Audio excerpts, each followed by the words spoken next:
What's poppin', Rip City? I'm Caleb Love, and you're listening to The Blazers Balcony with Brooke Olzendam and Casey Holdahl. Greetings, Blazer fans, and welcome to The Blazers Balcony, presented by Spirit Mount Casino.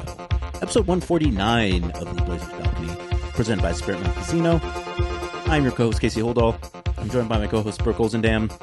We're in Oklahoma City, beautiful, palatial Oklahoma City. Brooke Olzendam, how's it going? Well, How's it going? Yeah. I would say palatial, not the word. I only said that because I know it, but I knew you did that on purpose, so I was just going to go on with it and say, Brooke, I appreciate it. I feel like no offense to anyone from OKC that lives OKC that loves it, but it's quite flat. It's very flat, and it's quite beige. It's very big. That's true. I've never really thought of the flatness has always struck me because for me, I often think about how windy it is here sometimes. And in my head, it's like, well, it's windy because there's nothing to block the wind. That's like true. A wind gust starts 10 miles away and it's the same elevation as it is here. There's nothing to slow it down. That's probably not how that works, but in my head, that's how it works. Oh. But the beige part, you're exactly right. Particularly the drive from I was going to try to say what the name of the airport is. It's like Roy Rogers, right? Like it's the name of someone, like some country western person. Wayne something. Yeah, exactly. And on the drive, you're right. It's like it's just very brown. Very there's brown. Not many trees. It's just kind of like flat and like Taupes and beiges. Yeah. Which is fine. I as a Pacific Northwesterner, I like to know the water is nearby, so I prefer where I live. Yeah. Again, no offense to anyone here, but it's just a different area, and that's fine. That's what makes America great. Yeah. We're all different. I actually saw something the other day that I thought was interesting because I've noticed this myself, is that I can tell when a show when they're like shooting a show or a movie in Oregon just by like the way that the trees look. They're green. And when they try to act like a place is Portland or Oregon and they show the background, right immediately I'd be like, that's No not way. Oregon. Like, and it's not even just the green. It's just, it's almost like you become accustomed to seeing like the way the trees are set up, the way that like a forest looks in Oregon. Like I guess when you just are somewhere for a long time, you just kind of become so familiar with it that I can tell right away. I'm like, oh, that's not Oregon. And there was a movie, I can't remember what it was, but I remember thinking, I was like, that really looks like Oregon. And sure enough, it actually was Oregon. So. I completely agree. And I recall many times in my childhood, I lived in Spokane, driving over to Seattle to see my grandma and my aunts and uncles. And it was like, I knew when I was getting close to Seattle because it looked totally different than Spokane. Like everything was green, or if it was fall, everything was red and yellow and orange. Like the greenery, just like the foliage. I could sense. I'm like, okay, we're getting close, and I was so excited. I was like, and then we go to Bellevue and we'd go up these like streets where like the trees were hanging over the road, and it was beautiful. And I'm like, this is Seattle, and that's the same as Oregon. Like I say that because it reminds me obviously of Portland. They're very similar. And so now that I live there and I'm driving like through the streets of like from my house in Southwest Portland to my mom's in Lake Oswego, it's the same thing. You go through the street that's like covered in green trees, and then in fall they turn orange and yellow, and they're just beautiful. And like it's like a warming feeling. And I can't believe I live here now. Like I just remember feeling like so excited getting there, like, and now I live there. I don't mean to get all sentimental, but it's true. That's a story. Yeah. No, I loved it. Like we're getting closer. I was like, we're almost to grandma's because the trees are different. Yeah, because in Spokane they're not like that. You know, you got a lot of maple here, and it's kind of nice. But like everything in like towards Portland and towards Seattle, like with closer to where they're getting obviously watered quite well, totally different vibe. And so I totally understand what you're saying. Yeah, it was like so. I would always make the drive every year from Oregon to California or vice versa, because I lived in California with my mom, and summers I would spend my dad in Oregon. And yeah, there's always like certain places on the drive where like you know exactly where you're at. Like Red Bluffs I know exactly what that town looks like. It's dry. It's like there's that like there's part of that northern California area that is like very similar to Oregon, lush and green. And then it's like almost immediately like you like go around a bend on I-5. And it's just brown and hot and so on and so forth. And maybe we're thinking about home because we are on the road. 3-game road trip for your Portland Trailblazers. I was not on the last road trip, Brooke. You I know, were. rude. So you were out for 5 games, 11, 10 days, whatever it was. You come home, play a back-to-back, which is, you're accustomed to only having one day off when you come back from a road trip. Having a back-to-back and then going right back out onto the road. Now, I know you guys didn't broadcast the game, but still, like, I cheated that one a little bit. Not on my own accord. It's not. It's nice you didn't have to broadcast the game because of that situation, but still, just for the NBA to be like, and here's a back-to-back, and leave the next day for another 3-game trip like that. So a lot of times you'll be in town for like 2 games and then go back out for a few more games. I don't know if I ever recall coming back from a long trip, having a back-to-back, and then heading back out for 3 games. Like, that's a new one for me. Just like, I think maybe last year we did a Oklahoma City, Milwaukee back-to-back or something along. No, we didn't, because we didn't do Milwaukee back-to-back because we were in Milwaukee hanging out. I know that for a fact. Oh, yeah. We saw our buddy. We saw our friend, yeah. But that even to me feels really weird too. Like, and I was saying the other day, like, anytime there's a back-to-back where you're playing teams from different conferences, that seems odd to me. I think so too. And it's OKC and Milwaukee. Just, I don't know why those two sound so weird to me. Yeah, well, because I'm also really bad spatially in terms of kind of like middle America. So like, I don't know exactly how close Oklahoma City is to Milwaukee. I think it's like a 2-hour flight, so you can kind of make some assumptions there. But I will say that at least it's a Sunday game in Oklahoma City, which is a little bit earlier, and you pick up an hour going to Milwaukee. So technically it says we're going to get in before midnight. We ain't going to get in before midnight. Never happened but, before. you know, it's nice to be optimistic sometimes, though. Yeah. But Trailblazers back out on the road, and not such a bad thing because they get a victory versus the Golden State Warriors, what I would say one of their better victories of the season thus far, Brooke Olzendam. I would. Friday night, your Portland Trailblazers down, I don't even know how many players. At this point, too, like, I don't even know how to sum up how many players the Blazers are down, because I don't know if I should mention, like, these are the guys who are injured recently, who might be coming back sometime soon, versus the guys who are going to be out long term. I feel that same way. So, like, when I'm even writing a story, I'm like, do I even say that Dame is out? Well, that's how I have to do a pregame show where we do an injury report, and I'm like, out tonight. Obviously, Dame. Like, I'm like, I feel the same way. Like, I kind of feel silly going, Damian Lillard also out. Well, we all know that. So I don't really do that. I just say like most recent, like for guys that were questionable or probable or all that. But I sometimes do like say all of them. I'm like, why did I just do that? Like, everyone knows Dame's out for the year. What am I doing? That's journalism. That's well, sometimes it's on the screen, so I feel like I should say it. But I don't know. For people who maybe are just walking around doing like stuff in their house and aren't paying attention, maybe they need to hear that Dame's not playing this year. You should just throw it to that page and be like, and here's the injury report. And just like turn on some elevator music for a few minutes. Yeah. Like, well, that happened. The Jeopardy theme song or. That's funny. The other night we had and this happens, no shade to our crew because it's just mistakes happen, but we had the starting lineup come up and I started doing the Bulls. I think it was, the Bulls. And I started going for the Bulls tonight. And then it went away real fast. And then here in my ear, we had the wrong lineup. I'm like, and for us, and obviously I knew Sidy was starting, so I was like, let's go with Sidy, and just kind of like started things like if anyone's watching that saw that, you probably noticed that it happened very fast, and so things like that happen.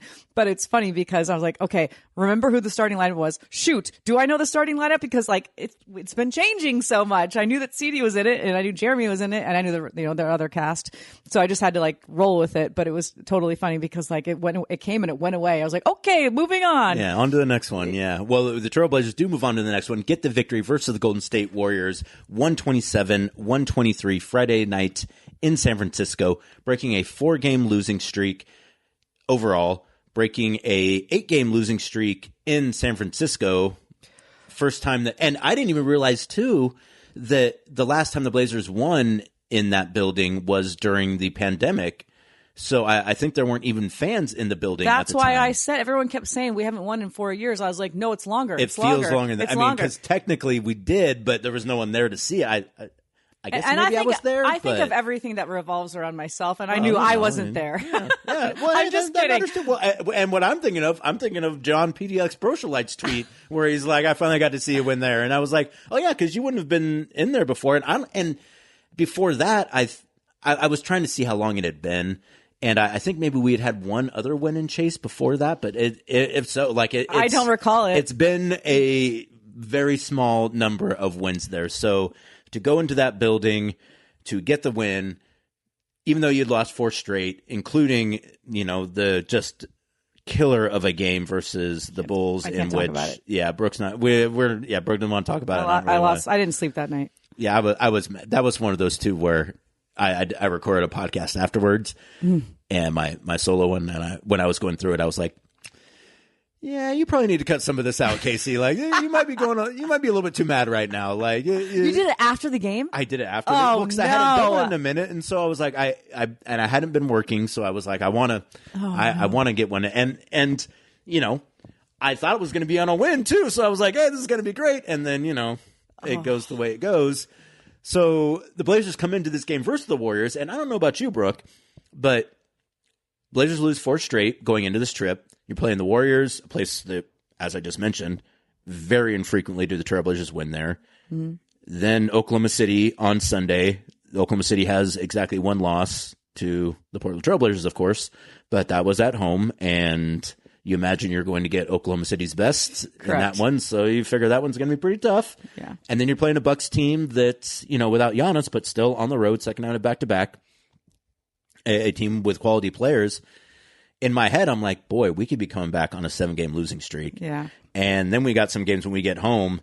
They ain't exactly easy either. No, it's a rough And so rough we head stint. on this trip, and part of me is like, boy, this might get pretty ugly by the time we get back. And then they come out and win that game versus Golden State, despite being down so many players, because they got production from basically every single guy on the roster. And guys you weren't even seeing coming. Guys you didn't see coming. Like I mentioned, like Sidy Cissoko starting. I don't know if another two-way guy is starting in the NBA right now. That's a good question. I'm guessing if there's not many of them. And they didn't score 15 last night. And they didn't score 15 in a win versus the Warriors. You got Caleb Love, who goes Love him. supernova.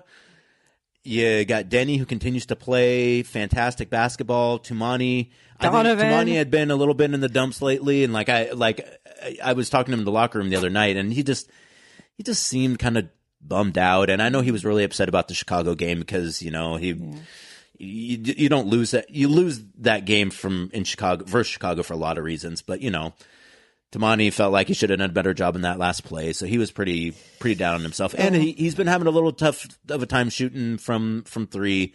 So he comes out and has his best offensive game of the year, again, in a game the Blazers really needed to win.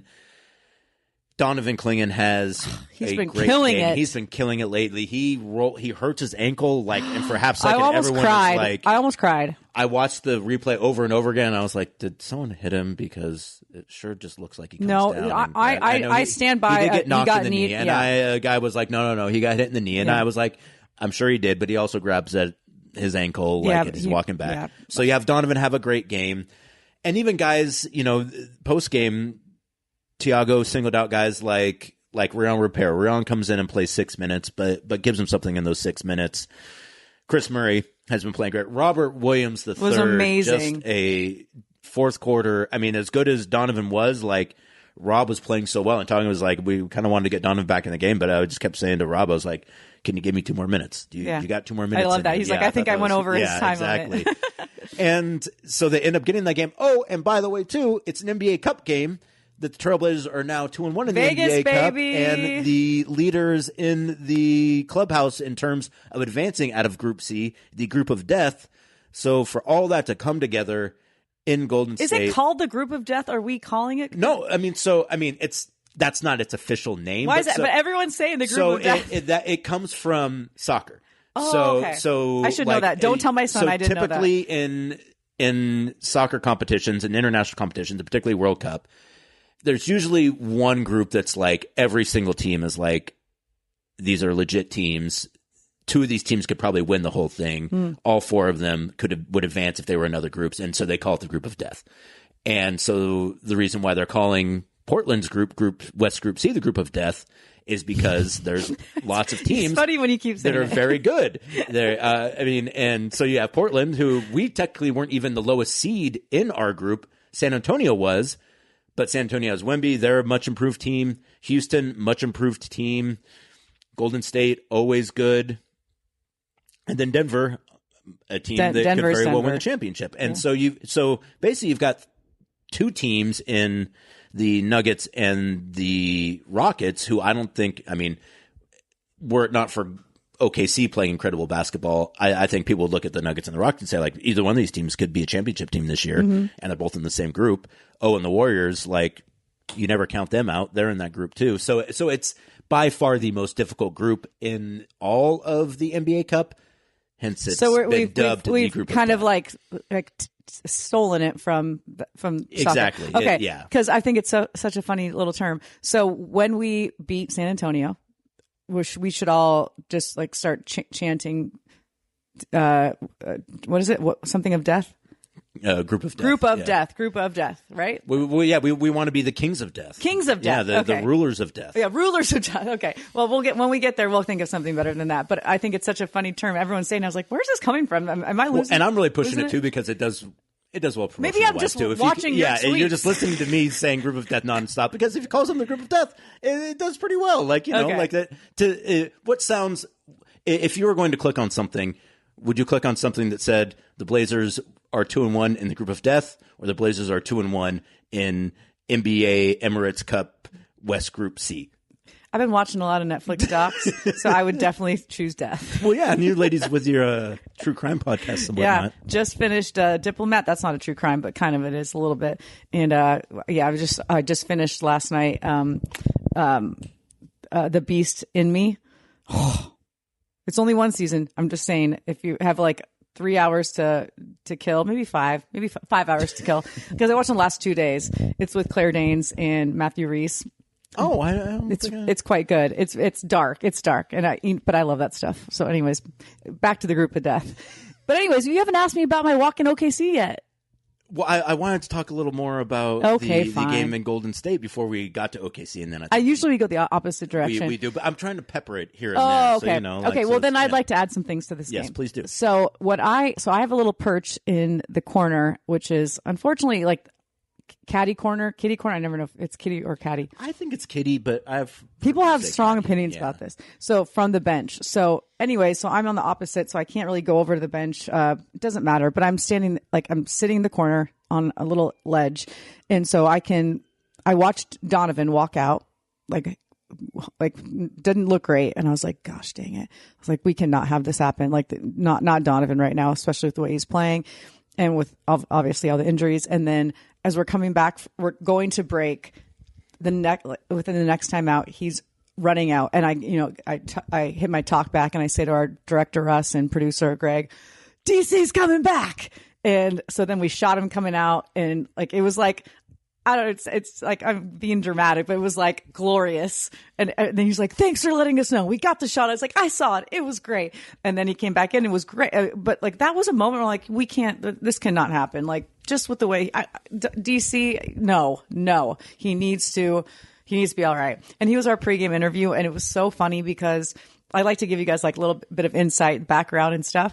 So I get to the arena. The bus took a little bit longer than I'd like. And Tiago was not on my bus, which he always is, which stresses me out. Apparently he went on the earlier bus. He went earlier, actually, yeah. He did not ask me if that was okay. Because he did say hello to me when he got on. He's like, "Oh, nice. Casey, how are you doing?" No, he's a lovely man. But I just like to see him when I'm on the bus because I know he's my first interview of the day. So I like to follow him. It's just like an anxiety thing about me. I just like to anyway. So when we're getting ready to like take off, I was like, "Tiago's not here," and they're like, "He went on the early bus." I'm like, "I didn't know this. No, he didn't tell me." So, anyways, long story short, I get there and I'm just like quickly prepping for Tiago. And then Rasan, the head of our PR, walks around, or it was Maggie, I think, and she's like, Donovan's here. I was like, it was like 5:07. We were supposed to do Donovan at 5:20. And I was like, let's do it. I look at the camera. I'm like, guy, like, are you cool? He's like, let's go. So we quickly do it. And then Donovan walks away. And then as soon as he's done, Tiago walks in. It was like a frenzy, right? Like usually there's more spread out. And did Tiago, and then he left. And I'm like, whew, that was wild. And Rasan comes up. He's like, it was pretty cute. He's like, the guys that I can count on my hand. Damian Lillard, always early. Tiago, always on time, earlier on time. Donovan, crazy early. Like Donovan was literally set. He's like just standing there like, are you ready for me? That doesn't happen. Like that's not normal. You know what I mean? I knew. So he was. Athletes are generally not early to things. They generally move at their own pace. Yeah, and Rightfully so. honestly, rightfully so, because they're usually like told like I'll come get you and bring you to your interview. Well, Donovan is told you're going to do this interview at a certain time, or can you do this interview at a certain time? And he's like, sure. And then he comes early. So we have like people in the truck that have to be ready with audio. We have to have the camera ready. We have to have everything ready. And he's just standing there. We can't be like, no, like, yes, let's do it. So I'd look at everyone like, we're good. But it was just so funny because like Donovan was literally 17 minutes early and he's just standing there. Like 17 minutes isn't even early. That's just like, do you have the right time? I like, wondered the same, but it was still great. And that was my point is I'm giving him props because he's always like on time and wonderful and just great and just a lovely human. And then just the way he's been playing, like the word I would use is tenacity. Yeah. Like he just looks like he has like a different like spark in his eye. I don't know what it is.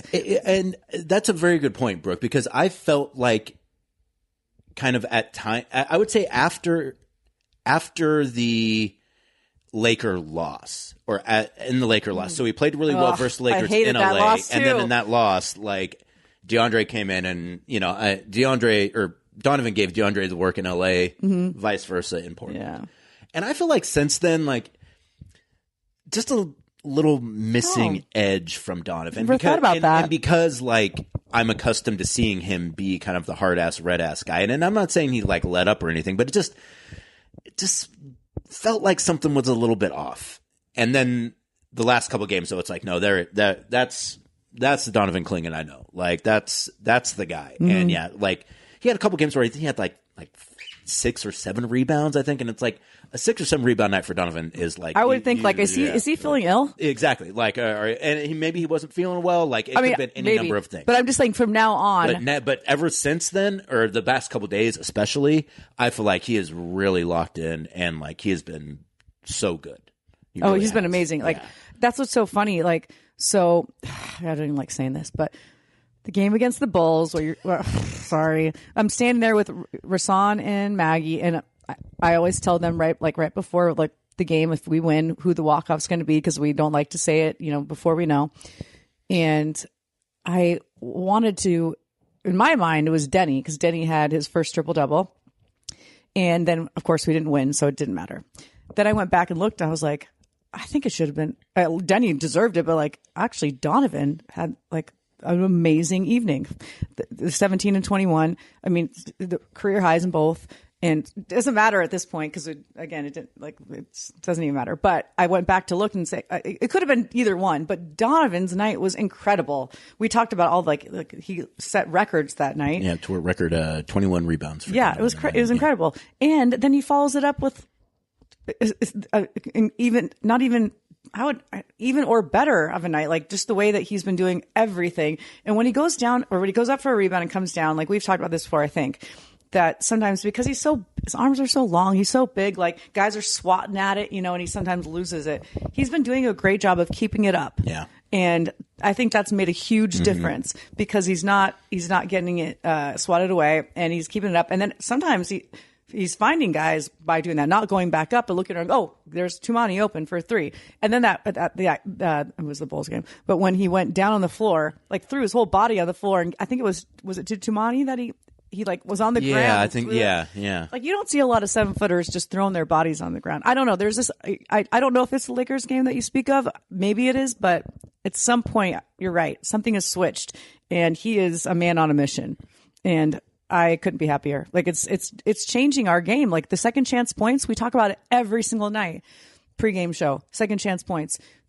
Steve Kerr talked about it last night, saying that they have all these options because of their rebounding and their second chance points. Like when Trailblazers 28-10 advantage to second chance points. Boom.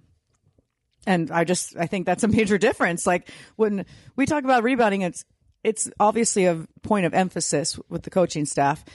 And it's clear that the players are listening. You look at Deni, who's crashing the boards, and we don't even give him enough credit for that. I brought that up pregame yesterday with Tiago. Like, yes, we know he can score, but let's talk about his finding his teammates, the playmaking, his rebounding, like all these things that I don't know if I want to say we take for granted, but we're just so used to like talking about Deni the scorer. But everyone, their mindset is crashing the boards. Yeah. And that's making a huge difference. You're exactly right. So in that and the unfortunate loss to the Bulls where they get buzzer beat, 64 rebounds for the Trailblazers. Like when I saw it, I was like, wait, what? A combined... I thought it was 68. They have it at 64 here. On our post game, we had 68, and Michael Holden even said, "Did we have a typo in this?" Yeah, no, because for real, like I don't think I've ever seen a game, at least a regular or a regulation games, where he had over 60. No, rebounds. he literally thought we had a typo. Yeah. And then Kyle, our producer, was like, "Not a typo." Yeah.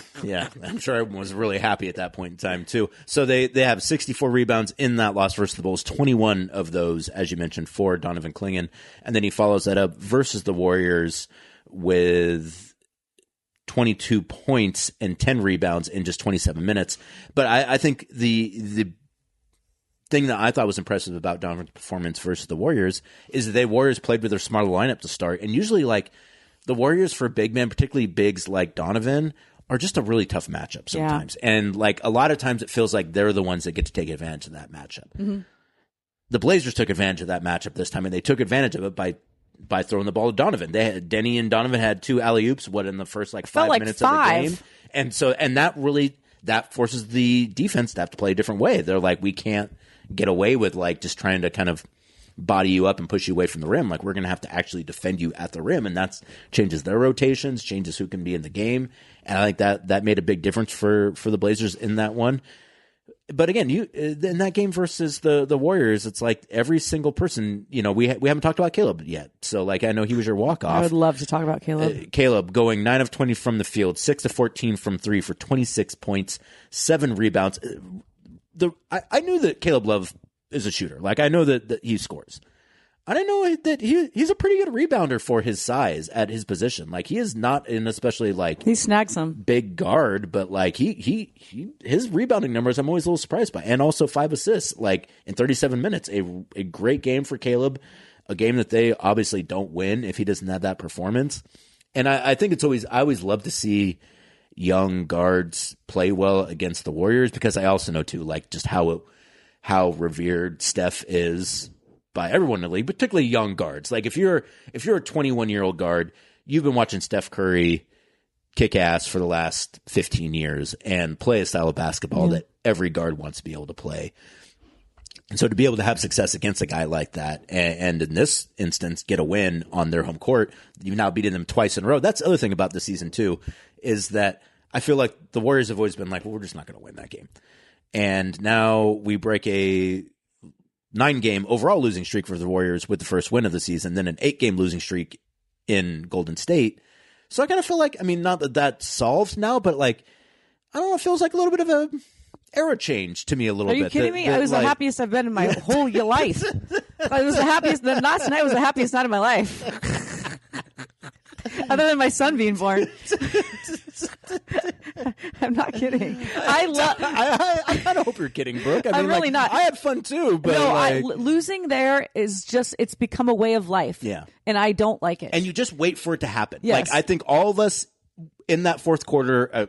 I guess I shouldn't speak for everyone. Myself, last 3 minutes of that game, I'm waiting for the other shoe to drop. Totally. Yeah. We always are. When's it gonna? Steph gets those 2 threes at the end. You just kind of assume he's going to hit one of these and they're going to call a foul. It's going to be a 4-point play. We're going to go overtime. We're going to lose.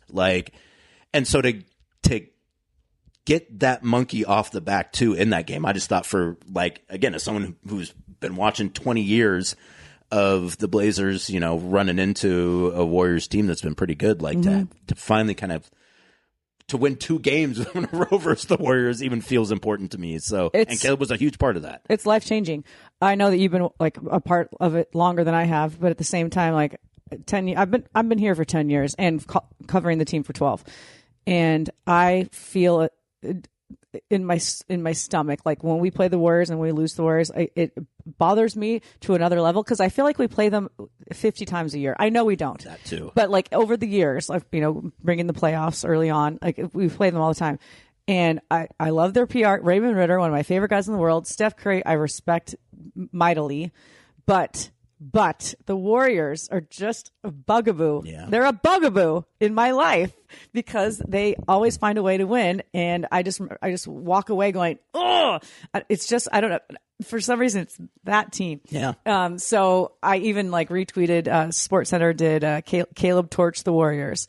and I said, what did I say? Something like, I feel this, or I get this, like, because I do. Like, it was like I walked away last night with a sense of like, like, thank goodness. Because again, we just talked about it. It's been 5 years in that building that I haven't done a walk because of COVID too. But it's just, it doesn't happen very often. It's a team that for some reason in my mind always finds a way to win against us. So I take extra pleasure in a win over the Warriors. And when it happens in San Francisco, my goodness, I was on cloud nine. But to your point on Caleb, you said, of course, and I agree with you that he had to feel like a bit of surrealness. Is that a real word? Surrealness? Yeah. Beating Steph Curry, someone he probably looked up to. But we also talked in the broadcast about how he was chosen to go to Formula Zero camp from Damian Lillard, who he said was his favorite player. Yeah. No, I know that Caleb's been I know you know this. Yeah. I know you know this. But we talked about on the broadcast how surreal that is also to be able to look down the bench and like have a question and be able to ask your mentor, your hero, your favorite player of all time, who's sitting right there, Damian Lillard, say, what should I do here? And you see them talking all the time. Dame's talking to everyone all the time. But for Caleb to have that sort of scenario where his teammate is his hero and someone that he looks up to and wants to emulate, that's got to be a crazy experience for him. But I also want to add too, and we've talked about this before, I don't know what it is. I don't know where it comes from. I got to ask him, and I will. The confidence that Caleb has. It is like I don't know what Formula Zero did to him. The formula is, hey, man, if you got a shot, take it. That's the formula. But I asked him about it post-game. I said that last three was the biggest shot of the night, and you looked like you felt confident. He's like, I was super confident. And I knew he was. That's why I asked the question, because I knew he would say I was super confident. But think about it. A guy that wasn't drafted, then found his way onto this team and goes out there and has a performance like that. Give credit to his confidence. Yeah. Because a lot of guys would be like, I don't know, do I belong here? Am I ready for this? I'm only playing because there's so many injuries. I don't really belong in this place. Heck no. He went out there and was like, yeah, I belong here, and I'm going to dominate this game. Yeah. Well, and he was coming off a 1 of 12 performance versus the Bulls. I wasn't going to bring that up. But Brooke, I'm kidding. The point, this is a little bit of a sore spot for me sometimes, because you can't talk about growth and struggle and overcoming something unless you talk about the bad things that happen. I just said he wasn't drafted. I know. I'm just saying that, like, I don't like not talking about those things, because I think it enhances the point even more. Yes. That, like, it's easy to be successful when you're having success. It's not, especially, like, to your point, you're a rookie on a 2-way contract. You go 1 of 12 2 nights before. And you're pulling up from 30 feet. And the next night, 2 nights later, you're playing the Warriors in a crunch time situation, and you're shooting shots, and you're playing your game with zero hesitation whatsoever. Like, that is... I would love to live my life like that. Yeah, for sure. Like, that is, like, it is such a... It's really a athlete mentality. Mm-hmm. Like, and you can't be successful, I think, as a pro athlete unless you have some of that. And some guys have it a little more than others, but you have to have like a good, healthy dose of it. And Caleb does. And that's why I think he's going to be able to carve out a nice little career for himself. And he had such a great game. And the other thing about Caleb's performance and Sidy Cissoko putting up 15 points, getting 11 in the third quarter.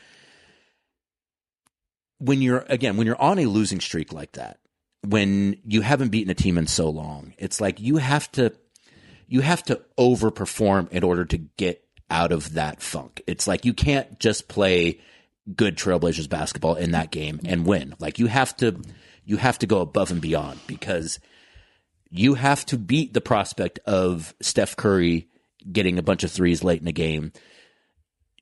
You have to get past the idea that, like, hey, things just work for these guys in this building. Did Jimmy Butler play in that game, by the way?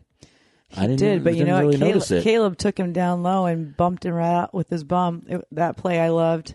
And then I watched it. So I watched a bunch. He did have 20 points, but it was 5 of 15. No, he did well. But Caleb went down low, and Jimmy was behind him underneath the basket, and he bumped him out.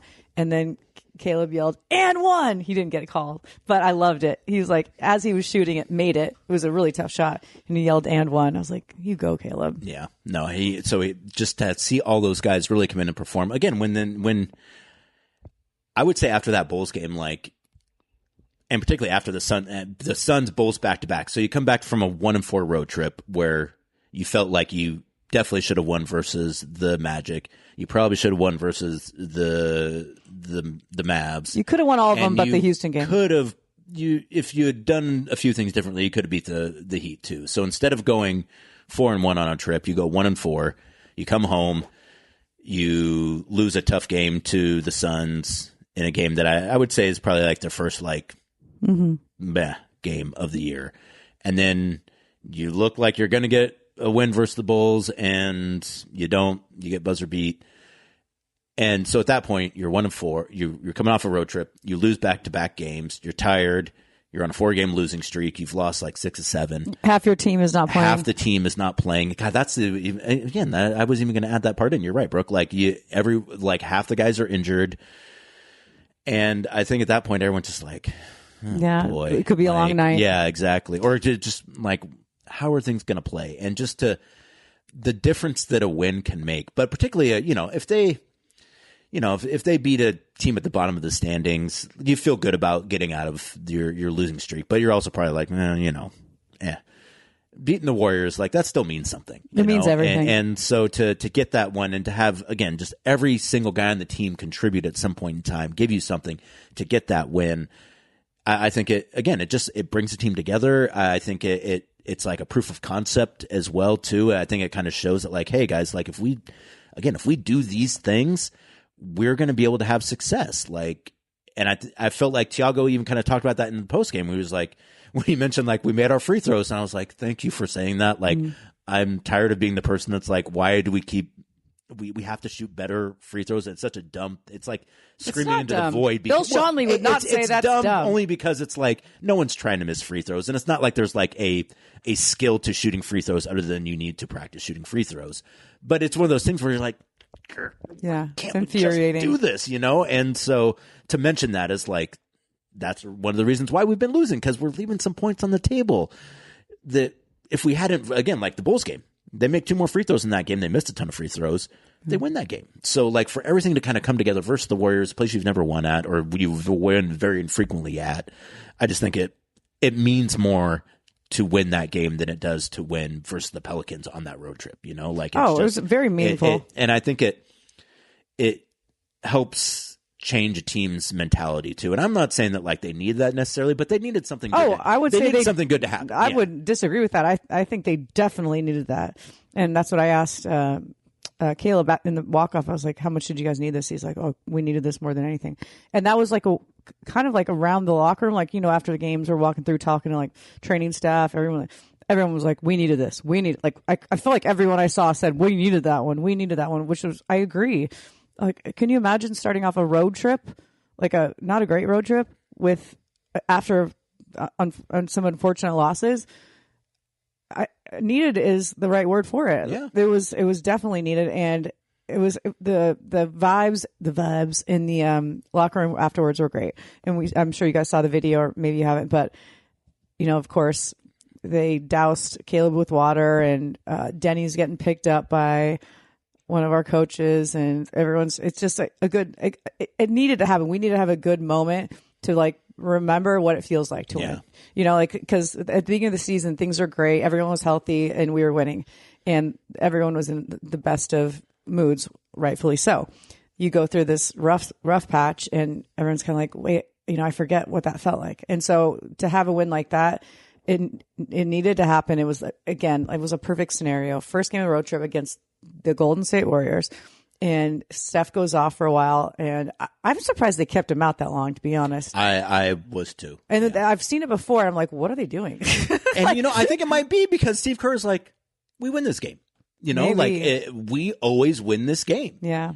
And finally they didn't. Yeah. And then Lamar and Kevin are like, oh no, Steph Curry's coming in. I didn't obviously get to watch because I was in the arena, but Greg was even saying, he's like, I felt like we had like a really good interplay because like Kevin had said, like, they haven't put Steph Curry back in. And Laura's like, good. Yeah. And then he comes back in. He's like, ugh. Yeah, no, it was hilarious. It was like, oh, God, guess Because, again, who? we all know what that means. Yeah. Like, I think every single one of us is like, all Yeah. right. Yeah. It's going to happen. And even like, so I get as close as I can to the court when it's like within seconds because I have to run out and do my walk off. And sometimes I stay a little bit further back when it's like we're figuring out like if like are we going to win? I don't know. But like those situations like that where Steph Curry gets 2 chances to hit a 3 to extend the game. I was a little further back because I've seen it happen 9,000 times. So I was like, I'm going to wait a little bit here with Maggie until until I actually know. And then he missed both of them. Like, dang. And so we ran out, we did our thing. But like, I've just been in that situation so many. I have dreams about it where Steph Curry hits a 3. I'm like, and I wake up, I'm like, ah! And so it was a great win. It was a fantastic win. It was a needed win. It was one that was like for their mentality, their positive attitudes moving forward, especially on this road trip. So it was great. And Caleb was awesome. Sidy was fantastic. I got to tell a quick Sidy story. Please. So last night we walk into the locker room and there's like me. You weren't there yet. I think you were in the bathroom. Sorry, you were. It's okay. You weren't there yet. Yeah, because you said, I got to go to the bathroom. Multiple times at Shae's I didn't want to tell your secrets. No, it's okay. But anyway, so it was me and a couple other guys. And we walk in and Sidy's like, oh, do Caleb first. And Rasan was like, she already talked to Caleb. He was her walk off. He's like, oh, I'm like, what are you doing, Sidy? You're fine. You're what do you want to talk? You just had your career high. He's like, I'm shy. And we're like, no, you're not. He's not shy. So anyways, we walk over and this is the first time we've like interviewed him in the locker room. So I'll give him that. But it was so funny because we asked him a question. I asked him the first question. I said, it was very general or something. And he looks up and he's not looking at me. He's not looking at you. He's not looking at any of the other reporters. He's looking around the rest of the locker room. So in his mind, he just says what he's seeing. He goes, I just want to say like everyone did really well. Like Sidy, Shae. I was like, did you just say Shae? Shane didn't play. Hey, from the bench, he was doing great. And then he did. He goes, well, he really, I know he didn't play, but he was really helpful. So like he was like, again, maybe a little nervous, but it was so funny. He literally like just named the faces he was seeing around the locker room, like, and Jeremy. But the funniest thing was when he said Shae. I was like, oh, Sidy, you're fine. Just answer the question. You don't have to look around the locker room. You're fine. And he was great. He had a great interview. That it was so funny. He's like, I'd like to say that Shae did a great job tonight. I could see his eyes. I was like, he's looking right at Shae. He's across the locker room from him. But he was great. And you know what? It was funny because before the game, someone, I can't remember who, asked him, like, why do you feel confident in starting Sidy in this situation? And he said, doesn't make mistakes. He can bring the ball up. And I don't necessarily think of Sidy as someone who brings the ball up. No, and I remember looking up and seeing him bring it up versus the Warriors, and I was like, oh, yeah. Okay. And then I thought to myself, well, Tiago said he can bring the ball up. I'm like, well, there he's doing it. He's right. And doesn't make a ton of mistakes, and you don't necessarily see like his impact in the box score, but he does have an impact on the game. And he was right. Like I said that afterwards to him. I was like, I saw everything you said in the pregame. Like, you're right. But it was like on another level because he was given more minutes. He was, more time to shine. And Sidy really took advantage of it. And he's one of those guys you really want to root for, like everyone said. He's a nice young man. And he apparently, from what everyone says, put in so much work over the summer and looked great over the summer. And so he's a guy you want to root for. So happy for him. Obviously, Caleb too. And you mentioned it. It was totally a team effort. Everyone got involved. Like Deni was awesome. I'm just getting used to just Deni being awesome. Yeah, no, Deni's, there's a long ways to go. Deni's got to be an all-star. I will lay in front of the cars that are going to the all-star game. As my mom said to me when I was dating Chris Ryan in high school, if I said I was going to marry him, she's going to lay in front of the car. I will lay in front of the car. Sorry, Chris Ryan. I was going to say, poor Chris catching strays out here on the pod. He deserves it. Bam, bam, bam. I need the gunshot sound effect there. Sorry, Christopher Ryan. We'll give him his full name. Last name. His middle name, his address.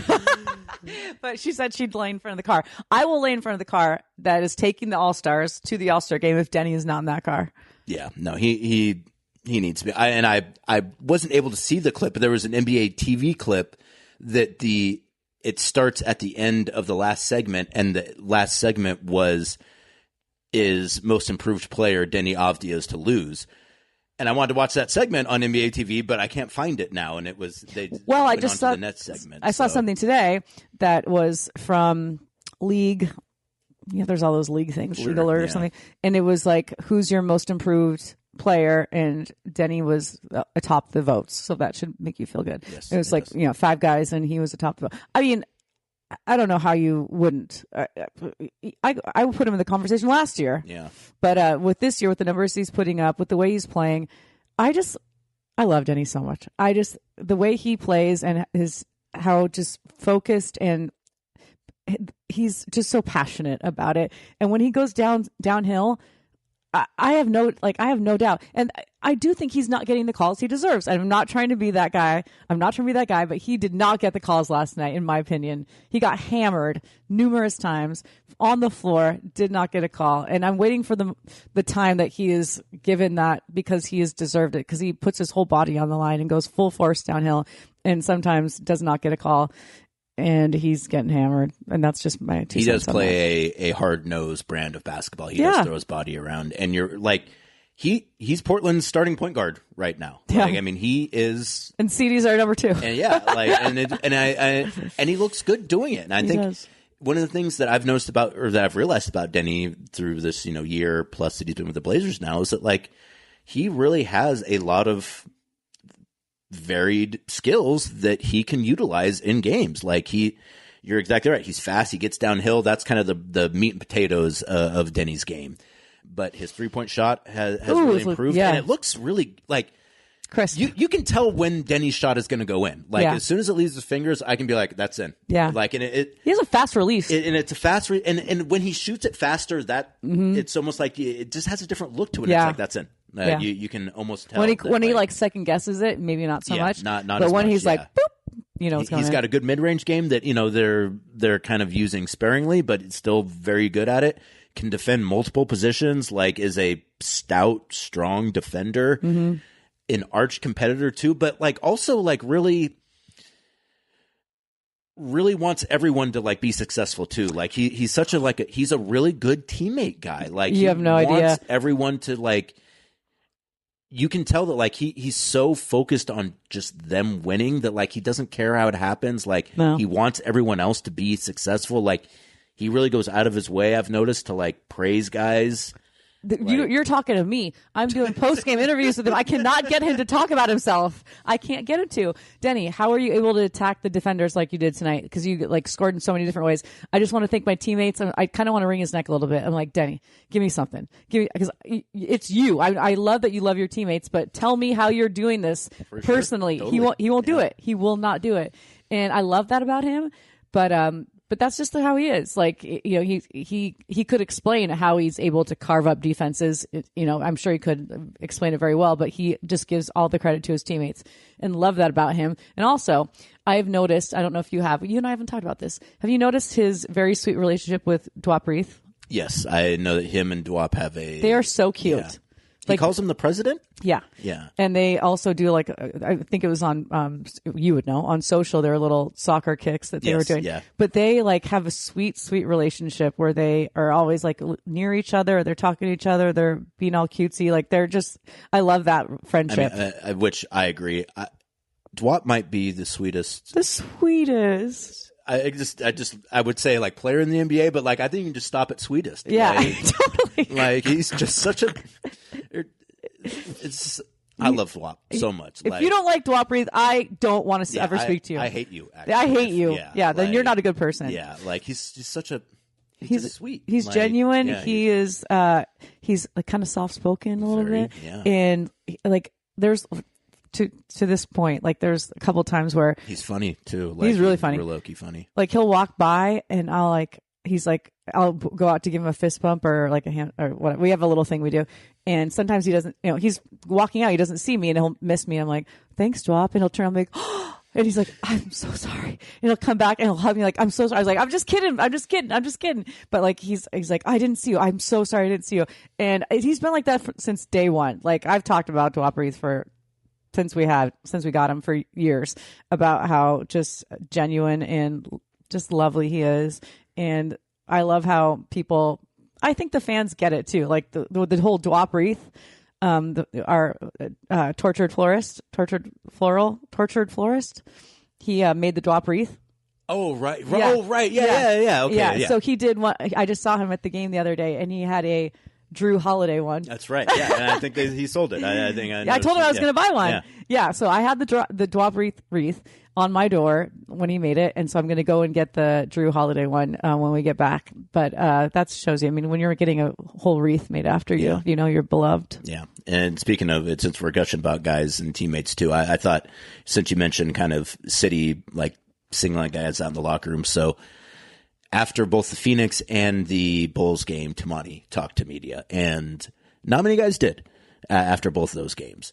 And I don't think that, Toumani doesn't really mind, but I mean, he definitely wasn't happy. Yeah, and for particularly sure. after the Bulls game, he was rather. Are we going like down the road, or how much do we love him? Because we love Toumani. Well, I mean, yes, but no, but more specifically, so we talked to Sidy, we talked to Caleb, and then you left the locker room, and I wanted to wait to get someone else. So I was like, I'm going to wait either for Deni or for Toumani.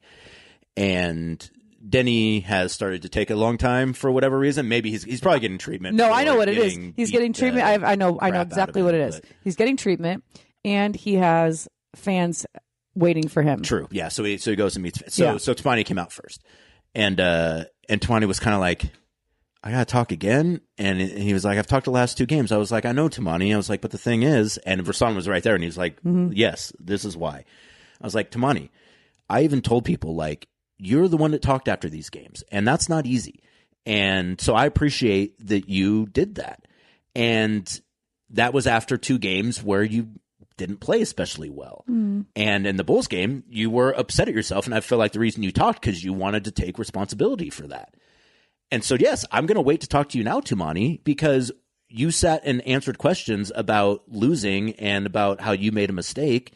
Now I want to be like, but you played great now, so let's talk about that. Cry. And because that's the way it's supposed to work. Like, you're supposed to, when a guy like puts himself out there and does for the media, which is what Toumani's doing in that situation. He's amazing. When you have an opportunity to highlight what he did well, you need to do that. And it's kind of the same idea about, like, if you're going to write something crappy about a guy, you got to show up the next day and show your face and account for that. I'm not saying you got to like be like, hey, does anyone want to talk about this? But like, you got to show up.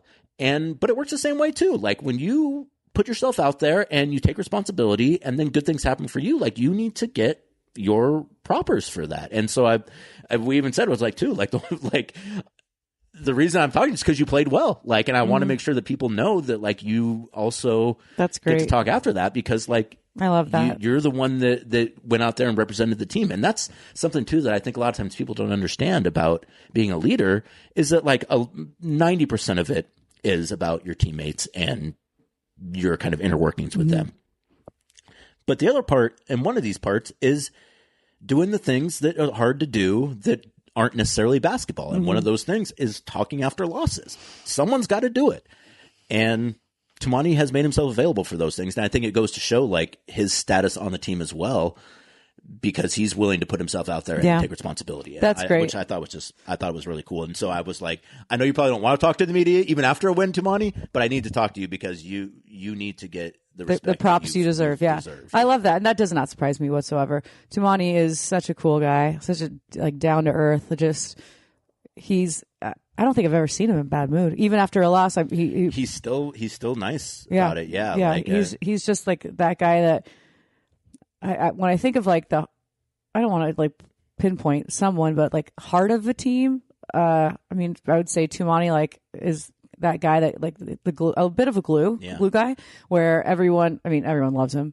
He loves everybody. Like, he's just that guy that you kind of want to emulate defensively, obviously, and sets the tone defensively. But then, like, when I think of Toumani, I see him smiling. I see that huge smile. And by the way, love his haircut. I have come to I do like come it too. to love it. Yeah. I was not ready for the I think change. I had to grow out a little bit. Yeah.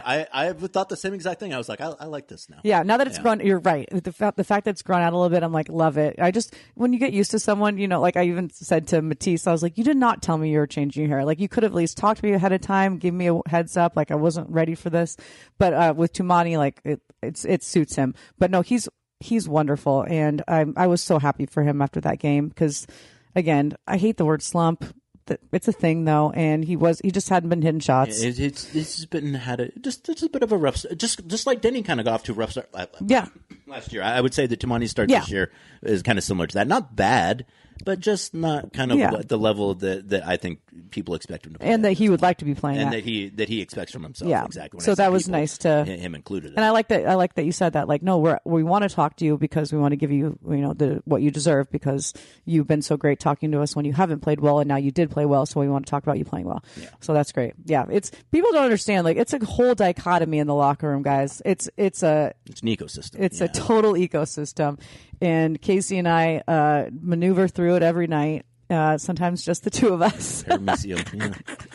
But we've got it down, I think. I think so too. I mean, you stay longer because I'm getting post game sound for our post game show, and it goes 30 minutes. So if it takes a while, like I get as many as I can or right away, but after like 20 minutes, the show's off the air. Show's off. Yeah. So like, there's really no point. But like you are writing your story, so like that's why you would stay longer. In the bathroom or I use the bathroom pregame. Brooke uses the bathroom postgame. So she's there earlier pregame, and I'm there longer. Our lives revolve around when we have to go to the bathroom. That's really how it goes. The Toilet Humor Podcast. That's why you come to the Blazers Balcony, presented by Spirit Mountain Casino. Real fast, just get to a few more things here before we wrap it up on this edition. I just want to tie a little bit of a bow on the NBA Cup. Yeah. So as I mentioned, we're Trailblazers flourishing. Lead NBA Emirates Cup West Group C play with a 2-1 record. The Thunder lead the Western Conference NBA Cup standings with a 2-0 record and a plus 63 point differential. The Lakers are second, 2 wins, no losses, and a plus 19 point differential. Blazers third at 2-1 with a minus 18 point differential. So as of right now, we are the third Western Conference NBA Cup team. I believe so there'll be one more team that qualifies for the Cup as a wild card. So the team that doesn't win their group but that has the best record / point differential also makes the knockout round. And the reason I'm mentioning that is because I believe, as of right now, if the tournament started today, the Blazers would be on the road, I believe, playing the Lakers in the quarterfinal. So it's potential they still get a home game for that first game, and I think it's potential they still are on the road. I'm not entirely sure, but I'm more lost than I was That's before. going to shake itself out. Yeah, it's confusing. And it's also one of those things, too. It's 4 games, so it's almost like, hey, once those 4 games end, you'll know where they're at. Yeah. It's like it's not long enough to where you need to do a whole lot of preparation for it. But either way, Blazers do play the Spurs on Wednesday in the final group stage game for Portland. If they win that game, they move on to the knockout round. And the reason I wanted to mention that too, it's just because the idea that, like, when was the last time the Blazers were in a situation where they controlled their own fate for anything? Long time. Like it's been a while since you could say, like, if the Blazers do this, and they're in, and it's kind of fun to do it's that, more than like kind of fun, like super fun. I think again, I know that some people aren't the biggest Cup fans. I think the Cup's great. I don't know. I think everyone came around to the Cup. I think people have come around on it because, again, it's like they're just games you would play anyways. Mm-hmm. So if you're living the hater life, which, respect, as a verified hater, I can understand it. Like, if you're one of those people, it's like they're just games that we're going to play anyways. So it's not like it's like. I think it's great, but I think it adds a little bit of juice. The ratings improve too, so like in that regard, there is more interest. And I just think just having a little something is pretty fun. And like I want to actually talk to Dave about it a little bit more since the Bucks did win the NBA Cup last year, and so maybe his presence on the bench is helping guide them to success in the NBA Cup. I'm sure it is. So it should be a fun game on Wednesday when we get back. Something to play for, like. I think right now it couldn't come at a better time. Yeah. Where, obviously a bit of a rut, and then they get this win, which is great. But wouldn't that be a fun confidence building situation? It would be super fun. And again, something to focus on and talk about, and to just, again, is it going to change your season? No. But it could though. Let's say you go out and win the cup. And everyone's like, wow, I did not see the Blazers winning. I didn't see that coming. And then all of a sudden you're like, heck, we just won the cup championship. We're feeling good about ourselves. Yeah. And then who knows? Then you get a run. I think it could be a big deal. That could mean something. It could spark a run. It could spark a run. So yeah, I'm really excited for him, and I also really appreciate too that So there's that Bill Simmons tweet where he was tweeting about the groups, and when he got to Portland's group, he's like, I don't think I it's saw tough. that. He's like, I don't think Blazers will win in this group, and now if they are able to, it's always. I saw a lot of retweets about that. Well, yeah, you're going to see more if the Blazers do manage to advance. Who takes the time to tweet about who you don't think is going to win a group? One Bill Simmons. Geez, if you were going to ask me who would do that, I know, that'd be the first one I would pick. Come on, man. Well, before we wrap up this edition of the Blazers Balcony, as I mentioned, we will wrap up this trip with back-to-back games versus Oklahoma City and Milwaukee. Brooke, how was your day in Oklahoma City? Oh, now I feel like it's past. No, it's not. Either you're going to tell me the story now, okay, yeah. or I'm going to. Well, I'll stop make it the button, fast, and then you're going to tell I'll me make it when fast. we're not recording. So I'll make it fast. So the reason I like coming to OKC, the only reason I like coming is because my favorite boutique is here. I've talked about it on the podcast before. I found it 7 years ago. It's so cute. I was so excited. I couldn't come last time. I was tired, feeling sick. I don't remember. And then Casey was so cute. He went online. He was mad at me for not going because he knows how much I love it. Got me a ring and a necklace, and I love them. And so that's how much I love this place. So Casey had to do an interview with Drew. So I went to the boutique, and I was so excited. Got an Uber the second we got here, got to the hotel. They have shifted business models, and they are now a total thrift shop. Which I love a thrift shop, but I wasn't looking for it. I was looking for a suit, a nice you can't new wear suit. Thrifted clothes on. I can. You can maybe wear pieces. Yeah, I don't have the time to go through all of it and find an outfit. I also got to be honest, Brooke. Your style is not a thrift store kind of style. It's just not. Thank you. Thanks. I feel I love again. If I have 3 hours to go through a thrift shop, I can find a great outfit. But I was expecting my suits to be as it was before, hanging that suit. Let's try that one on, that one on, that one on. That. Ooh, that dress is cute. None of that. You were going in for retail therapy, and I was so excited. I was so excited, and when I was so disappointed. And the lady's like, I go, "Is the owner here?" And she's like, "No, she just left." I was like, darn it. She's like, yeah, we've had a shift of what we're a focus. I'm like, yeah, I can tell. And so I did look through the thrift stuff. But I was like, no, I can't. It was cute stuff you'd wear to a farmer's market. Yeah. I nothing I wouldn't wear, but not for work. And so I was real sad. But maybe I did. Her, garage is just full of her old stuff now, though. Maybe if you could get to contact with them. She said she just took a ton of her stuff to the warehouse. I'm like, where's the warehouse? Yeah, I'll go now. And so, but I did find a pair. This is funny. So I saw a pair of glasses. I felt bad because the gal was so nice. She was so apologetic. She's like, we're so sorry. I was like, no, it's not your fault. You do what you got to do. You should have consulted me, but that's okay. I do talk about you on the podcast a lot. But so I said I should buy one thing, I got it. So I saw a pair of glasses. I'm like, those are so cute. And they remind me of what Dame wore last night. Dame's, those glasses. So I bought them, but guess how much they were? More than I thought.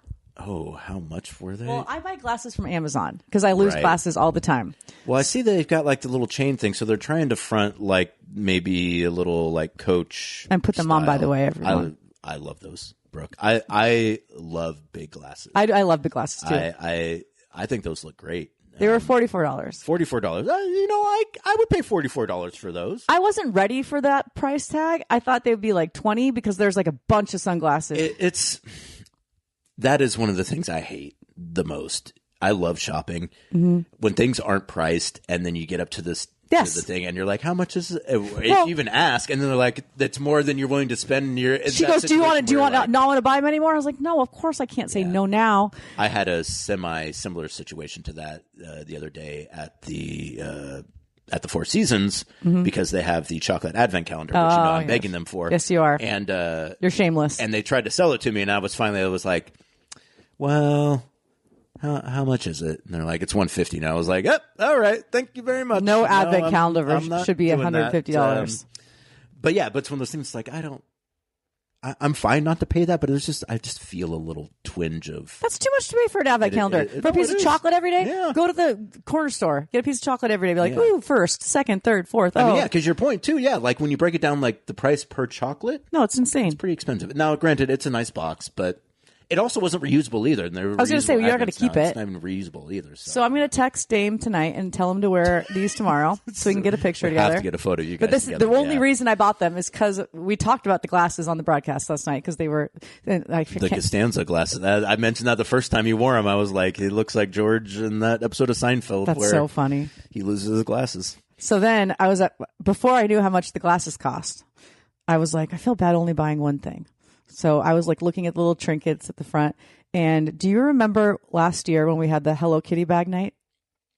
Yes, I do. Yeah. So that was like, apparently everyone went nuts for that. So you had to buy the package with enough people to go and you got the Hello Kitty bag. So I begged Aaron Grossman to give me a Hello Kitty bag and he found a way. Thank you, HE. And so my friend came over to check out my house when we were gone on that 10-day road trip. She's like, you got a Hello Kitty bag? I was like, yeah. She's like, oh, we all want them. I'm like, oh, sorry. Well, I'm not giving it to you.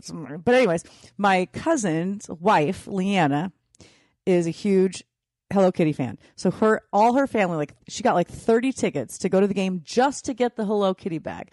So I found this watch at the front, a Hello Kitty watch. Oh, how cute is that? That is cute. And this was $30. This was cheaper than the sunglasses. This is a pretty cool watch. I know. So I hope Leanna's not listening because that's her Christmas present. She'll like that. Isn't that so cute? I read some fun fact about Hello Kitty a while ago, and it's one of those things where like I always want to mention it to people. Was it that the person that first designed it, they said that's too simple, it will never work? Because I just read that. No, but that is a good anecdote. I feel like it's something about Hello Kitty, like the bow is like I can't remember what it was. I'm gonna find it. Look it up at some point in time, but that's fun. Yeah. So I did buy two things. You did. Look at you. I didn't get my outfit for tomorrow though. Helpful. Which I really. How do I look in the glasses? I love them. I think those glasses, they always remind me of the last scene of Casino. Where Sam Rothstein is in Southern California. Yeah, and he's like got these big glasses. And I've always wanted to be like, I want a pair of those glasses. Like I feel like. Should I give these to you? Well, no, but you try them on. I do feel like Casey's trying them on now. Those look amazing. You look like Elton John. Yeah, I could absolutely see that. These are definitely Elton John glasses for our podcast listeners out there. So yeah. Oh my god, I feel like you should keep them. Get back, funky cat. I feel like I want to give them to you. They're a little. I mean, I like them. I would say they're maybe just a skosh too feminine. Okay, for a me, little skosh feminine. Yeah, I feel that. Anyway. Well, yeah. Oh, but on the way back. So then I took an Uber there because they close at 7. So I was worried about getting there on time.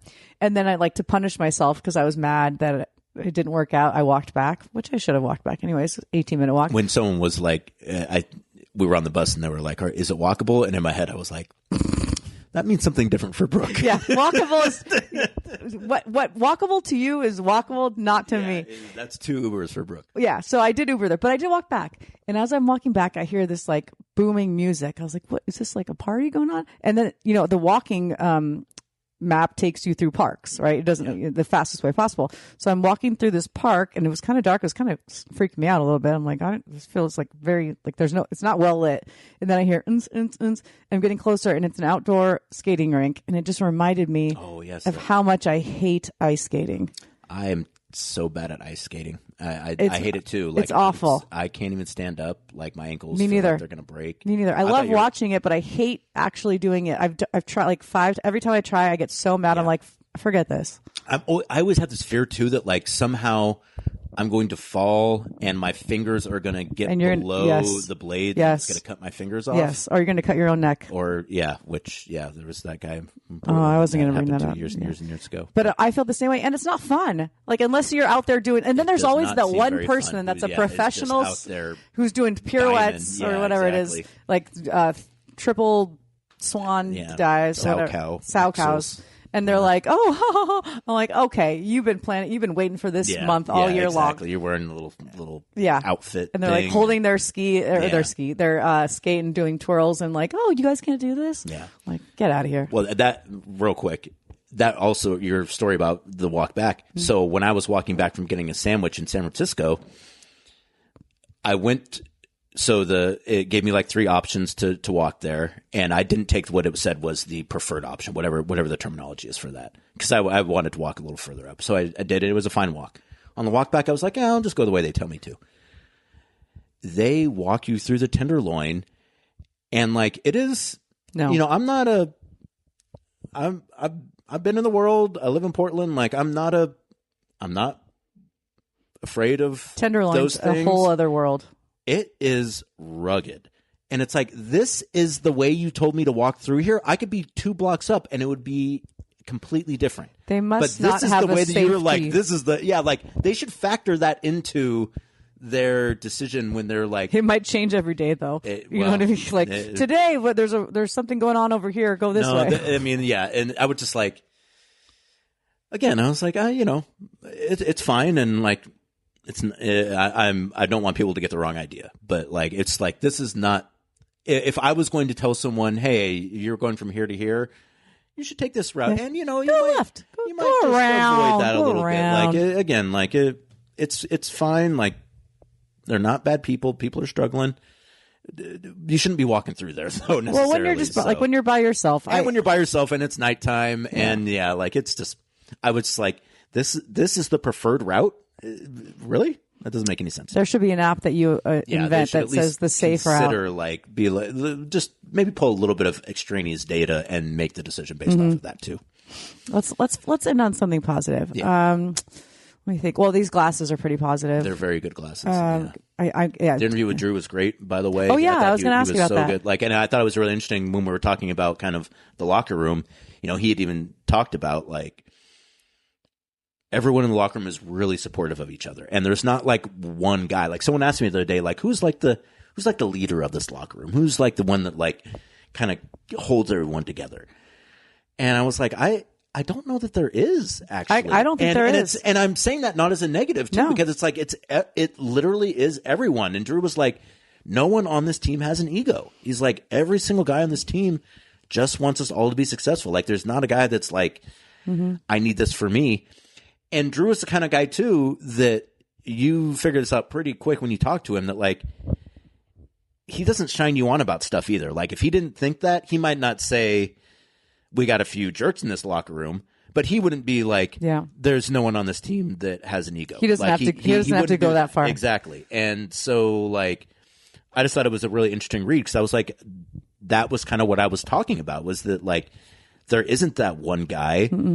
And that's a good thing on this team, because it's really like everyone like plays a role. And so like obviously Drew is important and a veteran guy who's been successful. So people I think look to him, but Jeremy's a guy that everyone's really drawn to as well. So I think they look to him. Toumani is exactly the same way. He's a great competitor. Deni, fantastic. Like I just think there's a lot of guys in that locker room who are like, everyone really respects them and respects what they do and are willing to listen to them, even if they're not the second, third, fourth best guy on the team. And I don't know that that's really the case a lot of times. No, I agree. There's not like a loudmouth. There's exactly. That's like, what me. There's no one like that. There's no me guy on that team whatsoever. And Drew, I wanted to say too, like he's an amazing leader, but he's not like the rah guy. Right. Yeah. And he even said that. He's like, that's not really my thing. And I was like, good. But honestly, like I think that resonates even more sometimes, where you like just watch. You just like I follow by example,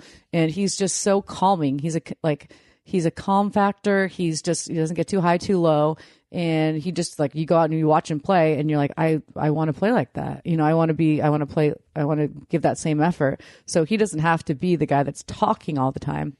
And I think that's what most of the guys on the team are. Like they talk like Deni. I would say I've seen Deni talk more this year. Yeah. I feel like he's like after plays, grabbing guys like, did you see this? Or maybe you missed this. Not in a negative way whatsoever, but like just pay attention, And people are always very receptive to it. But there's no one that's like a guy that's out there like having to like rally the troops. They all just kind of they're they do it on their own. They don't need someone to do that. But at the same time, there's always someone if you have to ask a question to, or kind of need a little pick me up. You can be like, what are we going to do here? And but there's no one that is like the guy. And I don't think that's a negative thing.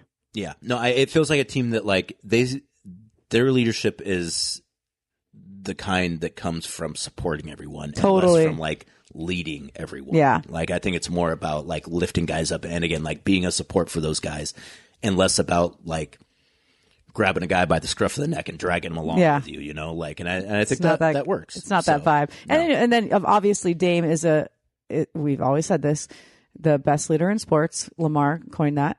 Back in the day, which I'm not saying he's not still, but he obviously when he's playing, it's a different scenario. But he's still such a leader without even suiting up. Yeah. But again, not one of those guys that's going to try to be like, follow my lead. This is what you got to do. This is how I do it. You got to do the same thing. It's just more like, how can I serve you? How can I help you? What do you need from me? And that's the best leader there is, not someone that's like imposing on you like what you need to do. It's more like, how can I help you be the best player you can be? And that's back to your point about supporting each other. That's how they all are. And I think they're all leaders in their own way, and they're all just kind of like, it's like truly a team, part of it. I mean, I feel like I'm getting all sappy, but it's true. It's a real team. Yeah. It's a real team. Well, and if we're going to be negative or sad when things are bad, we should be sappy and let's be sappy when things are going well. And again, as you really put it well, Brooke, that beating the Warriors, like, you just don't get to do that very often. So let's be happy. Let's just be excited about it. Let's be happy about it. Let's revel in it. Well, and hopefully maybe a little bit more, maybe a few more wins on this trip as well. But if not, heading back, as I mentioned, for the Cup game on Wednesday versus the San Antonio Spurs. 7 o'clock start time for that one, if I'm not mistaken. Definitely come out to Moda Center for that one. That we need the support. And, it'd be nice to have a little something on the table. But thank you so much for joining us. As always, we'll be back next week. Please like and subscribe wherever you get the podcast. Thank you to the folks at Spirit Mountain Casino. We'll talk to you soon. Peace out.